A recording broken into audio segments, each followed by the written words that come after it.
एक बार एक नगर के राजा के यहाँ पुत्र पैदा हुआ। इस खुशी में राजा ने पूरे नगर में घोषणा करवा दी कि कल पूरी जनता के लिए दरबार खोल दिया जाएगा।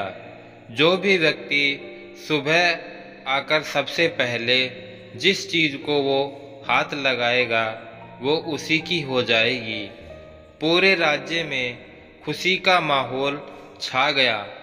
सारे लोग खुशी से फूले न समा रहे थे।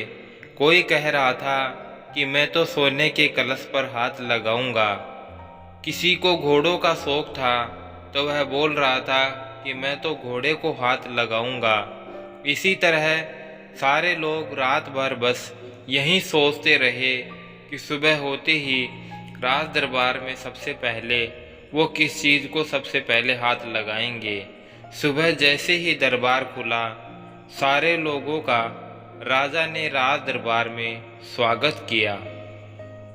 जैसे ही सबको अंदर आने का निमंत्रण दिया, सभी लोग राजमहल में रखी कीमती चीज़ों पर झपट पड़े।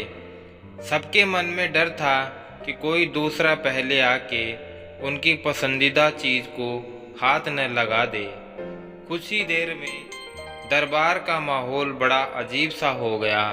सारे लोग इधर उधर दौड़ रहे थे और राजा अपने सिंहासन पर बैठा ये सब देख रहा था और राजा को बड़ा ही आनंद आ रहा था।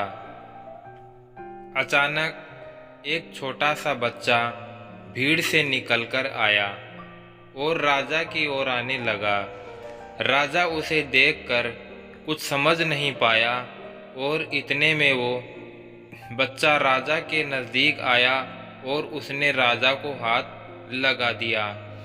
अब राजा उसका हो चुका था, तो इस तरह से राजा की हर चीज़ उस बच्चे की हो गई। दोस्तों, इसी तरह जैसे राजा ने जनता को मौका दिया, वैसे ही हमारा ईश्वर हमें भी रोज़ाना मौका देता है कुछ पाने का। लेकिन हम नादान हैं जो ईश्वर की बनाई हुई चीज़ों को पाने में अपनी पूरी शक्ति लगा देते हैं। किसी को गाड़ी चाहिए तो किसी को बंगला, किसी को पैसा तो किसी को शान और शौकत। रोज़ भगवान से प्रार्थना में भी भगवान से चीज़ें ही मांगते हैं। जो लोग सत्य को जान लेते हैं वो भगवान की चीज़ें नहीं बल्कि भगवान को ही प्राप्त करने की कोशिश करते हैं। अगर भगवान को पा लिया तो उस मालिक की हर चीज़ आपकी ही हो जाएगी। तो फिर क्यों मूर्खों की तरह दिन रात उसकी बनाई चीज़ों को पाने में अपना कीमती समय गंवाते हो। ईश्वर की स्तुति करो, उसे पाने की कोशिश करो, फिर उसकी हर चीज़ आपकी हो जाएगी। दोस्तों, कहानियाँ हमारे जीवन में बहुत महत्वपूर्ण रोल अदा करती हैं। ये कहानी भी आपको एक अच्छी सीख देती है, ऐसी मुझे पूरी उम्मीद है।